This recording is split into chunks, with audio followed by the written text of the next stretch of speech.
Carl, what have you done? Think anyone will notice? Mr. Carl Jackson. Carl Jackson was born and raised in Los Angeles, California. After the sudden death of his mother at the age of 11, he moved between LA and Orlando, Florida, trying to find his way in life. So I'm clearly a Carl Jackson fan. Carl Jackson. Carl Jackson. Carl Jackson. Although he was introduced to hard work, faith, and family values, as a struggling teen, he wandered down the path of least resistance, finding himself jailed twice. By the grace of God, he attended an evangelical church and found that there was a better way and accepted Jesus Christ as his Savior. There's just no fake stuff about Carl Jackson. Now, on the Salem Podcast Network, Carl has launched on a journey to help people of all races and backgrounds to discover facts of America's true past, as well as realize the benefits of utilizing their God-given gifts and talents, which far outweigh any benefit from a government subsidy or program. It's dangerous out here. Let's roll, Carl. Get going fast. Redeemed, rehabilitated, and real entertaining. This is the Carl Jackson Podcast. All right, welcome to the Carl Jackson Podcast. I'm honored to have on the show with me today, Heather MacDonald of the Manhattan Institute. Heather, listen, you guys know Heather. She's a New York Times best-selling author. Heather, one of the things that I'm most impressed with you about, or let me just pay you this compliment right off the bat. I said this off camera. I want to make sure that I say it on camera. And for everyone in the listening audience to hear, I am extremely grateful to you and to people like you who have the courage to stand up in the face of this left-wing chaos that's going on, the defund the police movement, BLM, so on, etc. I do believe that your research, your data, your passion to empower police officers, and I think to save the Black community from crime is having a great effect. I think you've done far more for the Black community than the left wants to admit. I think you've done far more for the Black community than Black Lives Matter ever has or ever will. So I just want to sincerely, and I want to say it publicly so that people hear it, I want to sincerely thank you for your efforts to do so, because I know that in today's culture, it takes a level of courage that unfortunately not too many people have in order to do what you've been doing. Well, Mr. Jackson, I'm just so honored and privileged to be with you. And thank you so much for those kind words. And let me say that it has been my sort of moral passion to give voice to those thousands of law-abiding, hard-working residents of high-crime neighborhoods. They are the heroes. They are the ones who come to the police community meetings, who testify to the chaos in their neighborhoods, who break one's heart with their dedication to law and order. I've tried to give voice to those elderly Black ladies with fabulous hats who stand up in the middle of a police community meeting in the 41st precinct of the South Bronx, for example, and say pretty much out of the blue, apropos of nothing, how lovely when we see the police. They are my friends. Nobody, the media does not go to hear those people. That does not go to hear the Black businessman, the copy store owner in Baltimore, who went to a police community meeting and said, ever since the Freddie Gray riots, when the police have backed off of drug enforcement, my shop is overrun. It's a drug bazaar out there. These are the people who understand the necessity for respect for property, for respect for the law. They are doing the right thing. They are embodying what America should have always represented, and which only started to recently, thanks to our history of racism, but they stood by us, and they are out there trying to build a life for themselves. And because of these activists who are telling a lie about both phony police racism and about systemic bias today, I'm not going to deny that there was systemic bias in the past. That was very real and it was very recent. Today, things have changed. Those are the people that are up against this lie that the activists perpetuate and that has resulted in absolute carnage in the Black community. For like at least 4 dozen Black children fatally gunned down in 2020. not a peep of protest from the Black Lives Matter activists, not one. I just despair. I can't even begin to fathom how they get away with this scam. Heather, let me ask you, because you said something that baffles me, and it's something that I run into as well. You go into these Black communities and you hear the Black citizens in those communities expressing their desire to have more policing, to be safe within their communities. But here's something that inevitably seems to happen. An overwhelming amount of Blacks vote for Democrats. Does there still seem to be a major disconnect between the crime that the law-abiding Blacks are seeing happening within the communities and the connect to the Democrat policies and the ideology, the defund the police nonsense, the Black Lives Matter? Is there a connection, or is there still a major disconnect? Because even though I'm happy to hear that, my concern is that they'll go right back on election day and vote for Democrats that seem to be proponents of these policies that are killing our own people. You're absolutely right, Mr. Jackson. And it's not just Blacks who are voting against their own interests. Jews largely do. Democrats, they vote Democratic, and Democrats are absolutely in favor of racial preferences in college admissions that work against students that have had an academic commitment throughout their life, whose families are dedicated to academic performance. And Asians do too. They, on average, vote for Democrats, and they're also screwed by racial preferences. So these stereotypes about parties get ingrained in a culture and take a long time to be fleshed out. And I guess there's just been this utterly, at this point, false narrative that somehow Republicans represent either the party of the wealthy, and there's nothing wrong with that. I mean, I don't think anybody should apologize for supporting people that have worked hard and have actually succeeded in life, but that they also represent somehow the party of racism or exclusion, and that's just not the case. I mean, I can tell you, white Republicans have had one love affair after another with Black politicians, whether it's Alan Keyes or Alan West or Ben Carson or Colin Powell or Condoleezza Rice. Now we have Burgess Owens. They're head over heels in love with these people. Why? Because what matters to most Americans, and certainly to white Americans, is values. Yes. Whites today, and again, they were bigoted in the past, but I can tell you it's not the case now. What they're looking for is a continuity of values with bourgeois norms of respect for the law.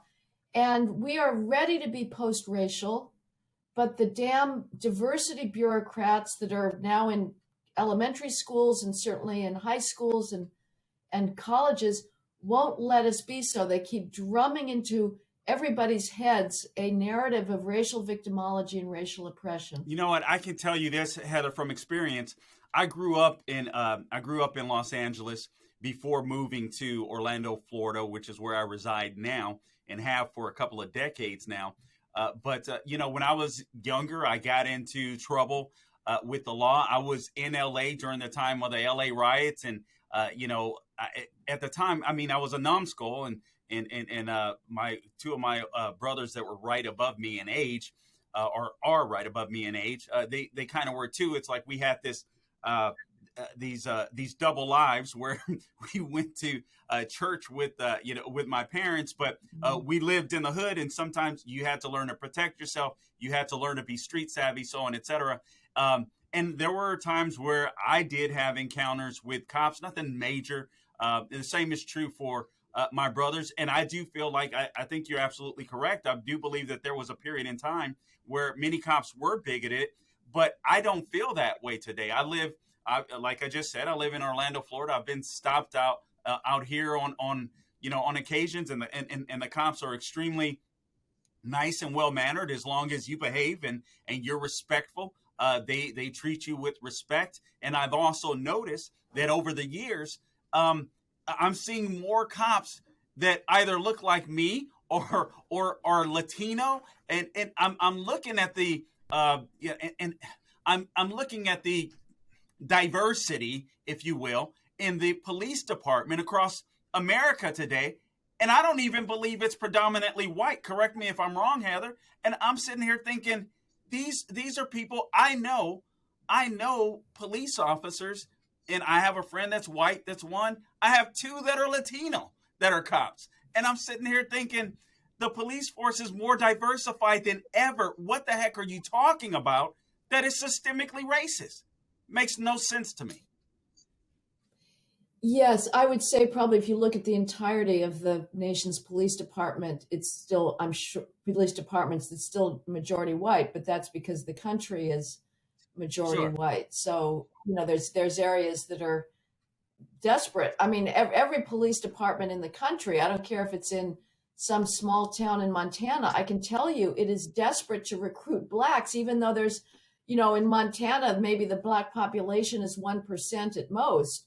But that is the name of the game, I think wrongly, because it turns out that given the still enduring academic skills gap and also the crime gap, departments are having to lower standards in order to be able to reach their diversity quotas. So I'm against that. And I'm also, I absolutely respect what you're saying, but there's a tendency among people who do have an open mind towards the police and who are writing about it, if there's an encounter that becomes somewhat controversial and it's a black cop that's involved, there's a tendency among conservatives to say, well, how can that be racist because it's a black cop?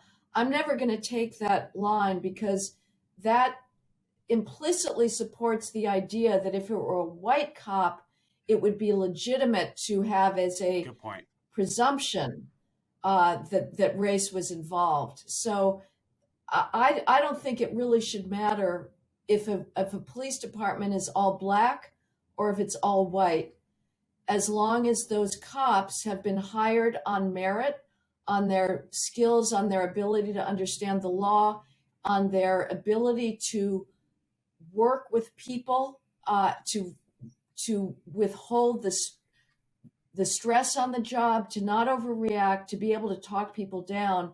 So I'm not going to get all excited about the growing diversity in the ranks, because that too much gives fuel to this idea that were the ranks all white, we would have presumptively a racism problem. And I'm not just going to accept that. That having been said, you're absolutely right. New York City, the police department here is majority minority.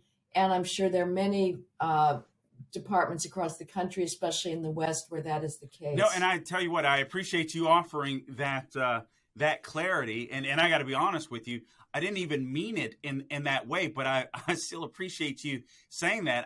I was just saying that to say I think there's an appreciation for policing it regardless of race, and that's what I should have said. But there's an appreciation for policing. And you see that, and I hate to use the word diversity, but it's so, at least in this context. But I appreciate your clarity. I want to go back to the subject of recruiting, because there is something that I am concerned about. I know that police offices would love to recruit minorities, whatever whatever ethnicity they may be, but here's something that often happens, or that I'm concerned about. When you run into people like Black Lives Matter, when you listen to these people, when you listen to the defund the police movement, when you listen to these morons in Washington, D.C., the squad and all of these ladies, I'm afraid that what's happening when it comes to recruiting anyone of that's a minority, they might have a proclivity perhaps to want to go into law enforcement, but they will not do it because they don't want to be considered sellouts in their own community. I'm sure that's right. And it's a tragedy because the most uplifting race environment I've ever been in has been in police precincts. It's just, you think, wow, this is our future, I hope, because everybody is brothers and sisters there. And I say sisters reluctantly because I actually don't think females should be law enforcement, nor do I think they should be in fire departments, simply because they don't have the strength. I'm sorry, they don't. I'm so glad you said that. Continue with your point, but I am so glad that you are brave enough to say that. I've said it on my show, but sometimes I'm a little reluctant. I know I'll get heat, but I've said it several times. And I'm so glad you said that, because I see women in the line of duty, and I'm just thinking, what if some big bad thug just decides to beat down a cop? Women just are not as strong as men. So I'll let you continue with your point, but I'm just so glad you're willing to say that. No, I mean, it's absolutely ridiculous. And I'll say this, apart from you, Mr. Jackson, I'm apparently the only one who thinks this. For all of those who think that police officers are racist, sexist, misogynist, when I raise this to the police officers I know are their commanders, they all disagree with me. They sincerely want females there, but you're absolutely right. The idea there, I've seen research to the possibility that females are more apt to use their guns than males, contrary to the norm of, relational females who were so empathetic. And that would not be a surprising result, because they simply do not have the upper body strength to be able to gain compliance from a resisting suspect short of using their weapons. So this is one of these many PC things where we have turned our institutions into means of credentializing females. The same is true in combat, where we're putting females into combat units in the military, which could not be more insane. It has nothing to do with combat readiness or with the ability to fight and win a war, and everything to do with simply credentializing females so that they can become 4-star generals, which you can't become unless you have combat duty on your record. So this is another perversion of feminism destroying our lead institutions. But to get back to what I was saying, the police precinct is one happy band of brothers and sisters. Everybody's slapping each other on the back. There are no racial distinctions there. But yes, if you've been told that policing is endemically racist, unless you've got some crusading instinct, why would you go forward? And that's what's happening in other institutions as well. I've written recently a lot about the arts, and say in classical music, there's a similar narrative going on, that classical music is racist both in its history and its in a present day incarnation. Both of those claims are utterly specious. Every orchestra in the country is desperate to bring blacks into its orchestral ranks, but there's blind auditions. Now, blind auditions are now viewed as racist, even though nobody can see the race or sex of the person auditioning, but nevertheless, they're racist. And if you tell a young black student that classical music is racist, why would he want to become a musician? Right. So these narratives of the left that keep tarring key institutions of racism work absolutely against the stated goal of so-called diversity. But I will say also, recruiting is just over. It is over. We didn't really need to defund the police movement, because even without cut budgets, police departments are unable to hire anybody now, because nobody's going into the profession. Nobody wants to go into a profession where you were deemed racist before you even enter the job, and where now the condition that officers face on the streets is so appalling. I think probably the most outrageous thing that has been done by these progressive prosecutors that have rightly taken a lot of heat from conservatives for decriminalizing a host of important and very corrosive crimes. But the worst, which we've seen both from your old hometown in Los Angeles, from the district attorney there, George Gascon, and more recently, the newly elected district attorney in Manhattan, here where I am, sadly, is to say that they will not prosecute resisting arrest. And that sends a message to the lawless that our central institutions of civilization, of law and order, can be defied, defiled, resisted with impunity. And that is absolutely horrifying for any hope of having a return to law and order. Okay, guys, this is the Carl Jackson Podcast. You are listening to my guest, Heather MacDonald of the Manhattan Institute. And by the way, Heather, please call me Carl. I feel so weird being called Mr. Jackson. I believe in respecting my betters, so okay, but all right. I really appreciate that, but yeah, please. But anyway, please, I encourage you to subscribe to this podcast, Apple, Spotify, Google, YouTube, Rumble. Make sure you click the bell on YouTube and wherever podcasts are found. And I'm going to continue this conversation with Heather MacDonald, but I want you to be able to get your hands on everything she writes, and as well as her books. War on Cops was one of my favorites, to be honest with you, Heather. So if you would, where can people go before we continue in the conversation to find your material and to purchase your books? Well, that is so generous of you, Carl, to do some publicity on my behalf. I've not yet been canceled on Amazon, so if that's what people use to buy books, there's been various Twitter cancellations, but Amazon has not yet gotten word. So certainly there, or where I think if you just type in, my most recent book is The Diversity Delusion, which starts from looking at the abomination that is higher education today, but was an early predictor of how the racial and phony gender ideology and victimology of academia was about to absolutely turn all of American society upside down, and that was certainly borne out by the facts. So The Diversity Delusion is up there, The War on Cops, previously Are Cops Racist, and The Burden of Bad Ideas was my first book. So those are all available to my knowledge. All right. Okay. So now let me ask you about this. You wrote about this a few years ago. You wrote about the Ferguson effect, and I remember using your research, using your the data that you found on air, and even going and researching a little further myself. There's been a couple of new studies that have built on your previous research, and this was conducted by the Journal of Public Economics.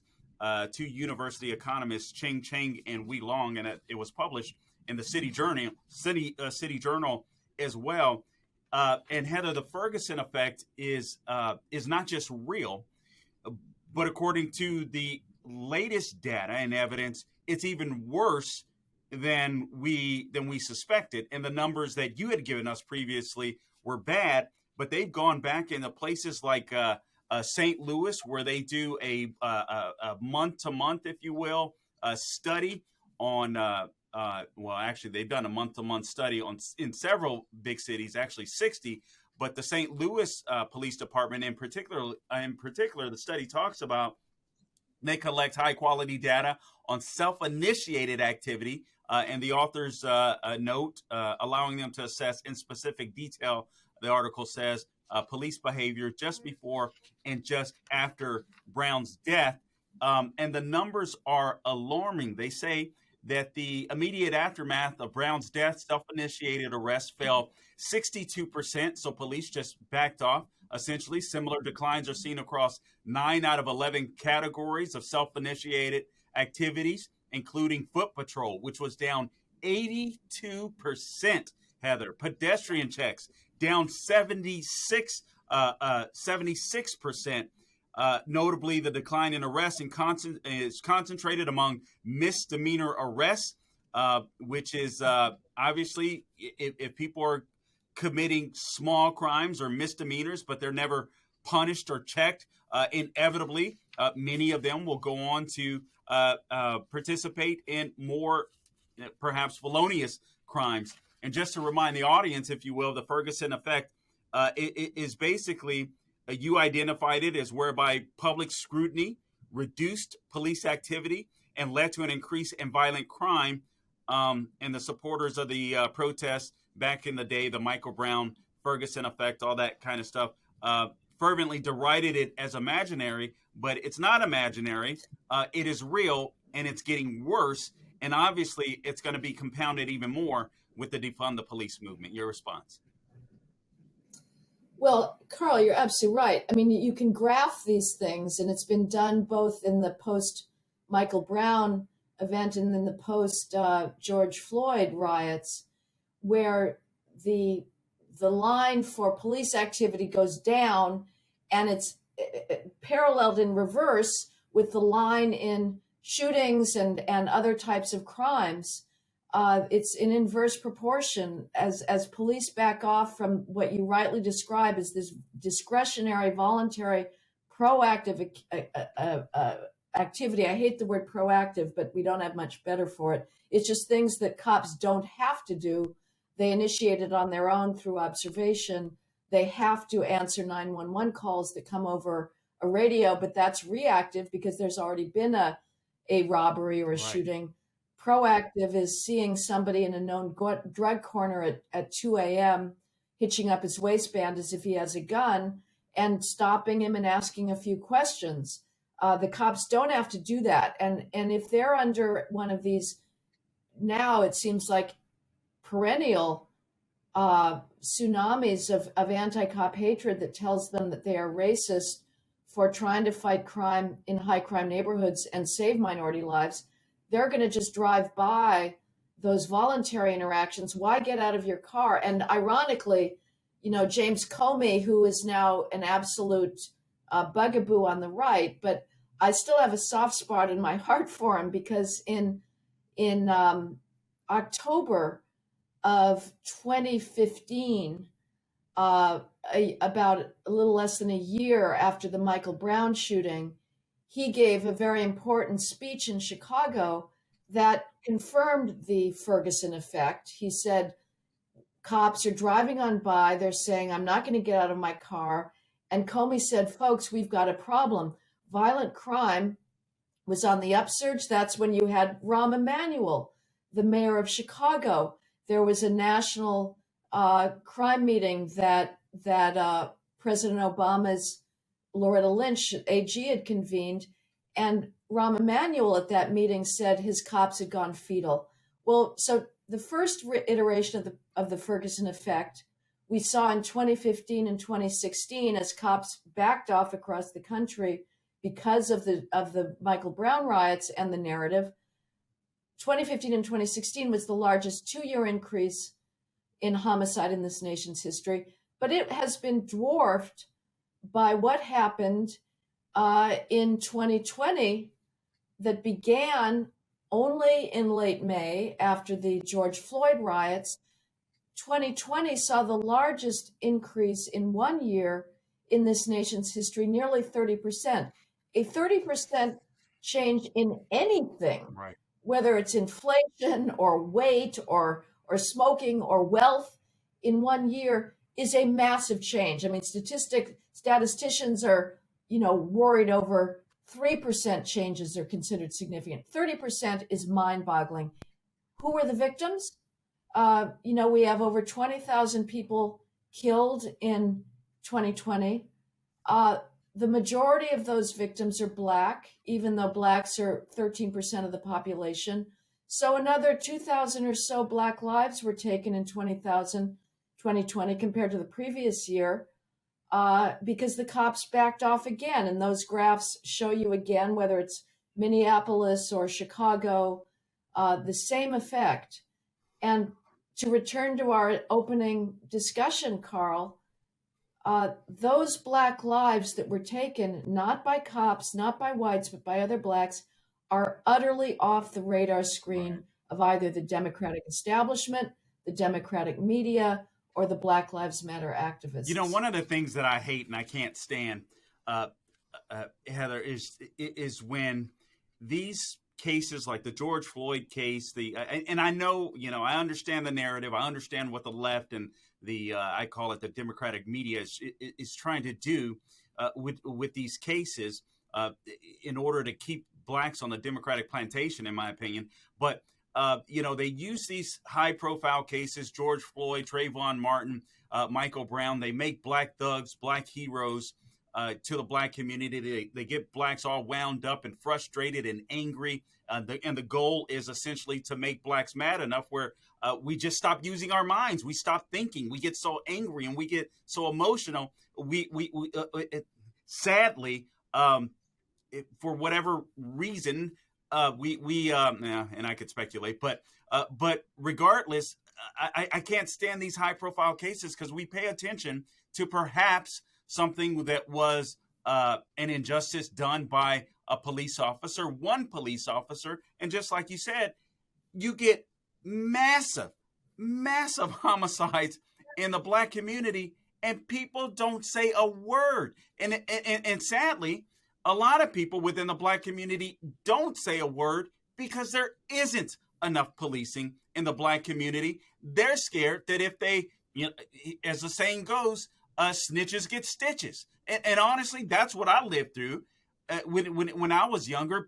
There was just a code. You don't talk to cops. It existed. It's frustrating to me, but I guess I'm just ranting in a way because I can't stand every time I see these cases that blow up in the media. I sit there and in my thinking, Heather, I'm like, you know what? This stinks. Okay, maybe this was bad. And I got to be honest with Michael Brown. I would have shot him too. I don't understand.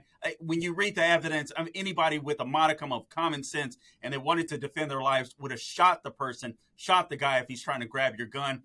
In my opinion, the same is true for Trayvon Martin. I'm a concealed weapons carrier. I know people get mad at me for saying this. I don't care. But if somebody is banging my head to the ground, you know what? I'm gonna shoot them. I'm not gonna sit there and wait for them to kill me, and then ask God to bring me back to earth to defend myself. It's just not gonna happen. It's silly.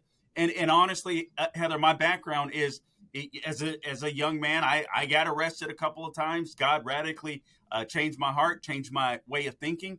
But I look at these big cases, and it just makes me mad.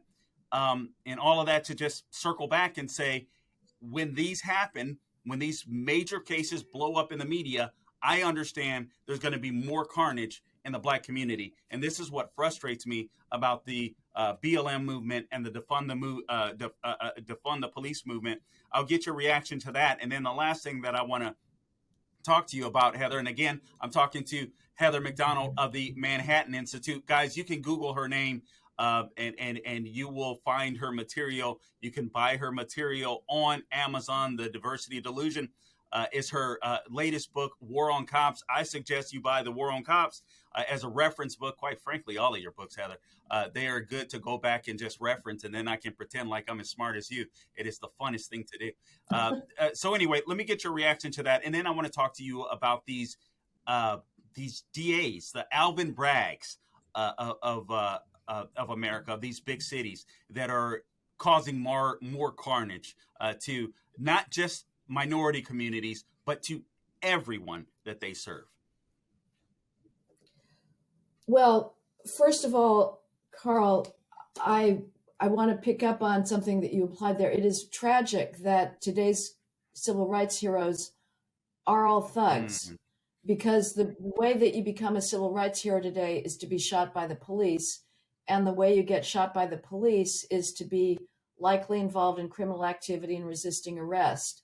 And the glorification of George Floyd is just beyond belief. The glorification of Dante Wright is beyond belief.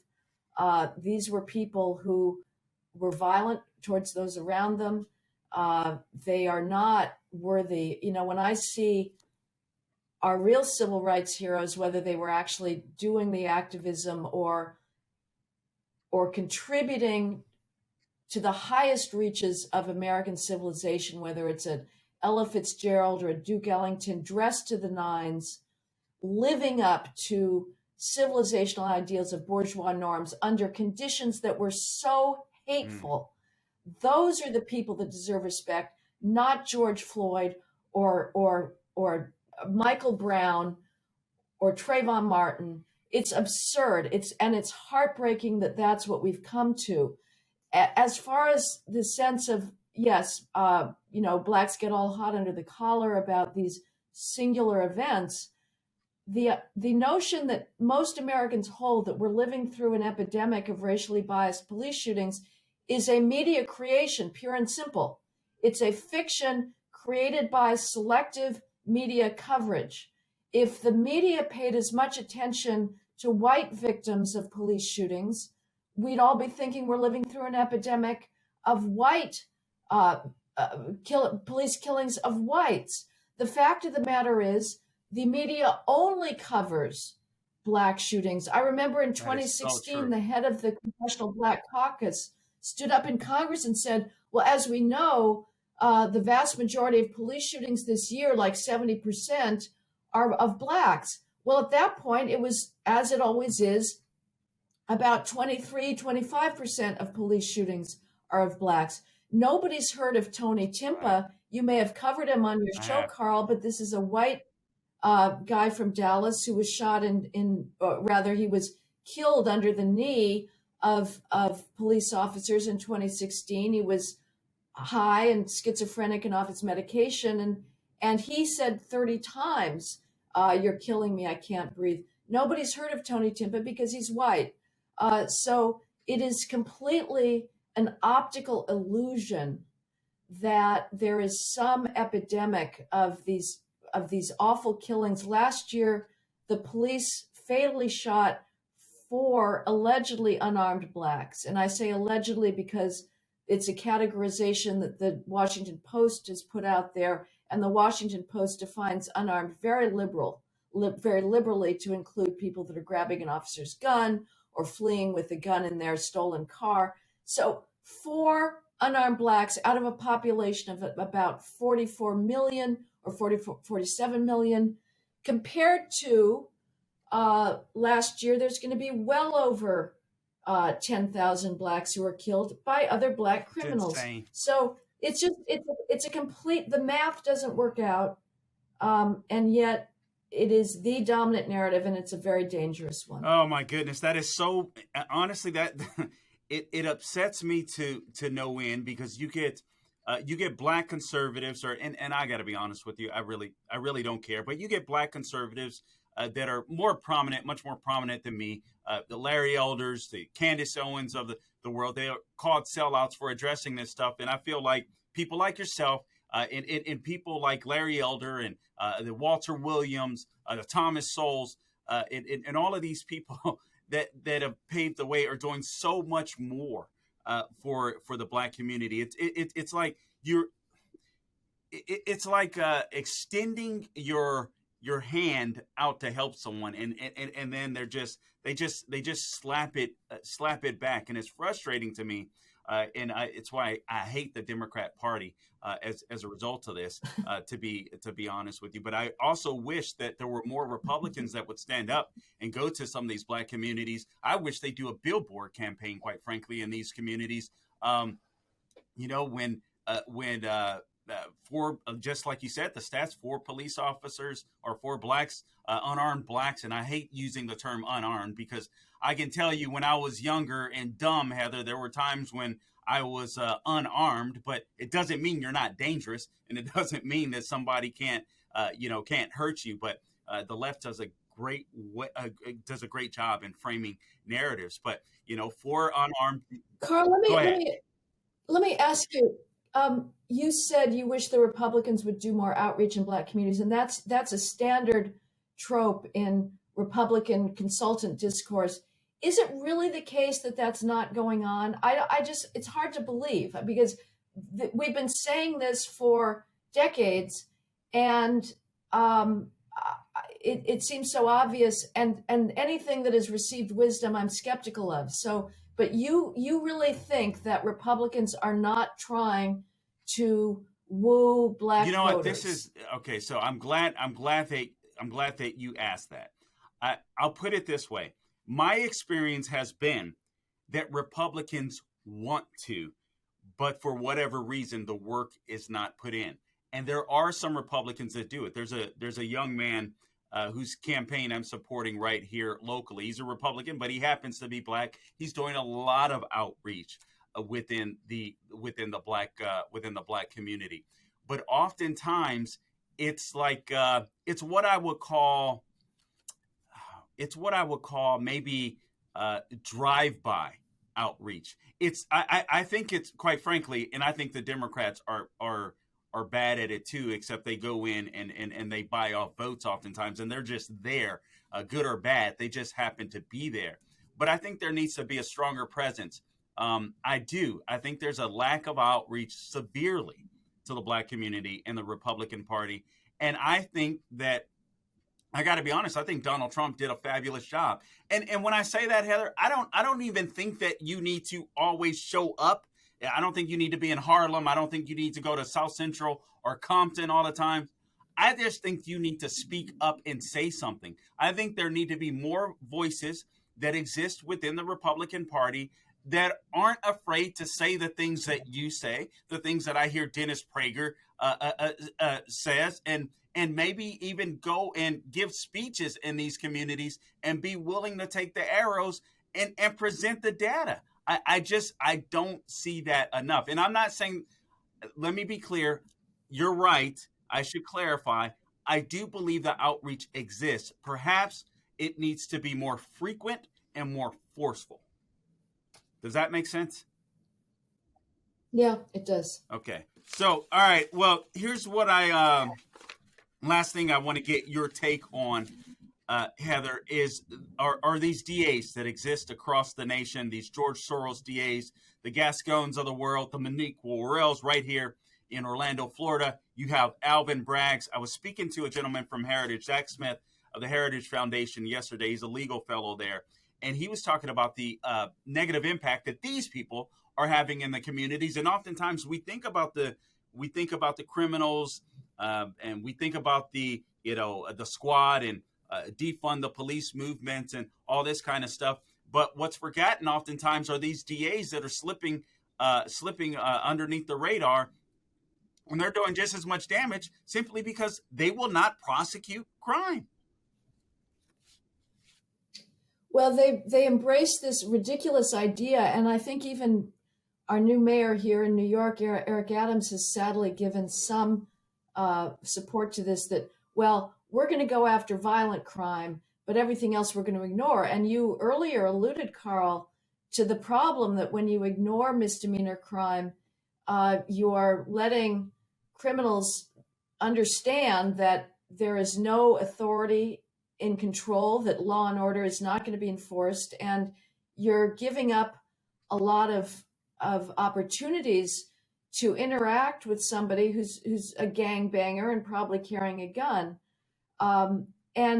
And so, yes, these DAs have declared a whole lot of crimes off limits.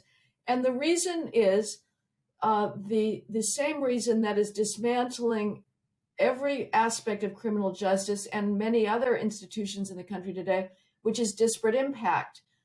They're not enforcing laws because doing so, sadly, and this is very uncomfortable to talk about, but the facts are the facts. If you enforce the law, you are going to have a disparate impact on Blacks, because Black crime rates are, and again, this is very uncomfortable to talk about, but Black crime rates are very, very high compared to any other group. That is because of the breakdown of the family, a breakdown of culture, the commercially inspired glorification of oppositional underclass behavior, the anti-acting white syndrome, the no snitch ethic, which is not just about personal safety, as you suggested, and you know this as well as I do, of course. It's also just out of sheer orneriness and hatred for authority and for the cops. But you cannot enforce the law, sadly, without having a disparate impact on Blacks.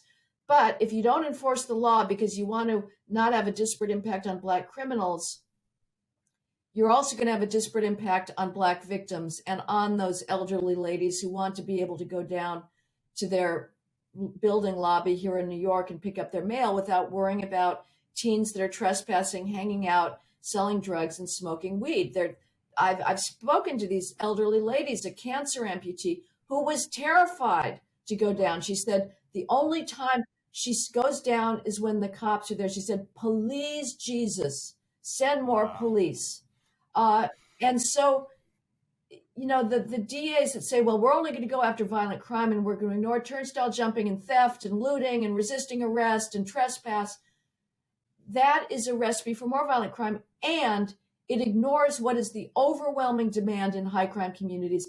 People are not saying, please arrest the robbers, because that is relatively infrequent. But they're saying is, get the kids off the corner who are hanging out by the hundreds and fighting. Those law-abiding residents know that it's out of those scenes of disorder that drive-by shootings emerge. So yes, the prosecutors are a real big problem, and they are acting under the narrative of disparate impact. And unless other people can stand up there and say, the reason for disparate impact is not racism, it's behavioral differences, and we have to work on the behavioral differences and not throw out the law, unless people like you and me are get more of a megaphone to say that, Carl, this disparate impact narrative, and I've got a book coming out on it, is going to tear everything down. I cannot wait to read that. Again, I'm speaking to Heather MacDonald of the Manhattan Institute. And I mean, just Google her name. You can find her material. You can find her books. Read her material at the Manhattan Institute. Also at City Journal. She's often on there as well. So make sure that you check that out. I want to close and get your reaction to this, Heather. You know what's so funny is, and what's frustrating, I should say, when I say funny, I mean frustrating, is you understand when you grow up in predominantly, and I grew up in a predominantly, it was Black and Mexican area in Los Angeles. And I could tell you, I mean, it was lots of gangs, all right, pretty much, gang infested.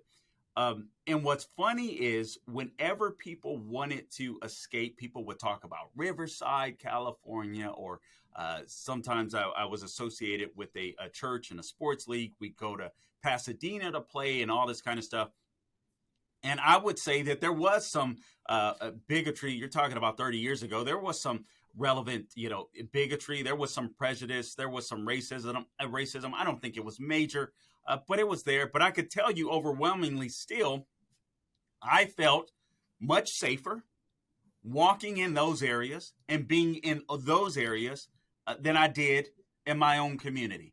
And this is the dirty little secret. And this is what frustrates me. And quite frankly, I care about people in general and care about Blacks too much to sit here and lie and pretend as if cities that are run by Democrats that overwhelmingly house Blacks and minorities, so on, et cetera, are just dangerous. Everyone knows it. And then we try to pretend as if white people are the people we have to be concerned about. You look at all these Black artists, anyone that's Black and successful, what do? They get money and they move to environments and areas that are safer for them, safer for their kids, better for their kids. That's why this stuff is such a joke. Everyone knows, and it's sad, the breakdown of the family in the Black community, which I think is a breakdown of biblical values, quite frankly, as well. Everyone wants to live like they're, just buck wild, and pretend as if we're living for God, and then we just totally act like we despise or ignore the biblical values. It's crazy, and this is what we get. But all of that to say, of course, it's more dangerous in Black communities. Everyone knows it, and I'm sick of people pretending otherwise. The only way you're going to change the problems that exist within the Black community is to say that they exist. Well, Blacks die of homicide, according to the CDC, between the ages of 10 and 34 at 13 times the rate of whites.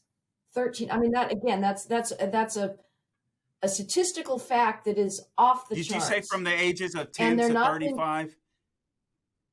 Wow. Yeah. So that is a civil rights problem.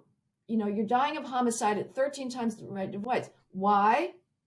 They're not, those black victims are not being killed by the cops. They're not being killed by whites. They're being killed by other blacks. The homicide disparity between whites and blacks is, you know, it's hard to break down because it's often conflated. Whites are conflated with Hispanics, but if you get data that breaks it out, it's about 13 times. And the vast majority of interracial crime, you know, this LeBron tweet from last year about, oh, they're killing us. It's fantasy. It is fantasy.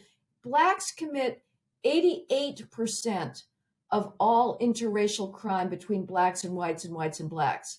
So, you know, if we're going to talk reality here, it's whites who have something to fear from blacks and not vice versa. And I'm just giving you, that's just the facts. And Jesse Jackson, you know, we all know, infamously said that and has never said it again. But yes, I'm going to say something else that is very uncomfortable, but it is real. The face of violent street crime today, which is these insane, savage, barbaric drive-by shootings and robberies, is overwhelmingly black and Hispanic. Whites are literally just virtually not committing drive-by shootings. It doesn't happen in the white community, even in poor white communities. This is a scourge that afflicts Black and to a lesser extent Hispanic communities almost exclusively. And so it is just amazing the degree to which we're in denial about that. And again, if you're too scared to talk about Black criminality, for God's sakes, why don't we talk about Black victimization? That is a great way to think about that. Listen, Heather, I appreciate you being so generous with your time today. You're just I admire you. I admire what you do. And again, I will say publicly that I think you do more for the Black community than Black Lives Matter ever has, ever will. And sadly, I'm really disappointed in Black churches as well, because I feel like Black Lives Matter has a larger voice in the Black community than Black Christian churches. To my chagrin, it's a sad day. But I'm thankful for people like you that exist, that are willing to fight the good fight, if you will. And I hope that your voice just remains strong and prevalent. And I hope that Amazon doesn't cancel you, for God's sakes, so that people can go out and purchase more of your books. And I do want to say, regarding LeBron James, the only time that he's hunted down by cops is when they want his autograph. He's such a joke. It's so frustrating. I can't stand it. I just think Blacks get that wealthy and successful, and they want to feel like they're still a part, so to speak, of the Black community. So they have to make up crap to feel relevant. And I think he does that all the time. He's been a millionaire since he's 18 years old. It just makes no sense. So anyway, but Heather, listen, thank you so much for joining us on the Carl Jackson podcast. I so appreciate your time. I so appreciate everything that you do and standing up. And I appreciate your courage, because I know you have a lot of it. And please, please, please be safe in New York. I know you wrote a recent column about the mayor. I've said some stuff. Listen, I don't think this mayor is going to be successful, but I hope that I'm wrong. So anyway, you stay safe in New York. Well, Carl, thank you so much. It's a privilege, and I'm honored to be with people like you who represent the best of the American dream. And I'm not always sure that America deserves Black conservatives, but you are an absolute jewel in the crown of this country. So thank you for your passion and your patriotism and your support for law and order. So it's been a privilege talking with you. Thank you so much, Heather. It's such an honor to talk to you as well. And I look forward to talking to you again in the future. God bless you.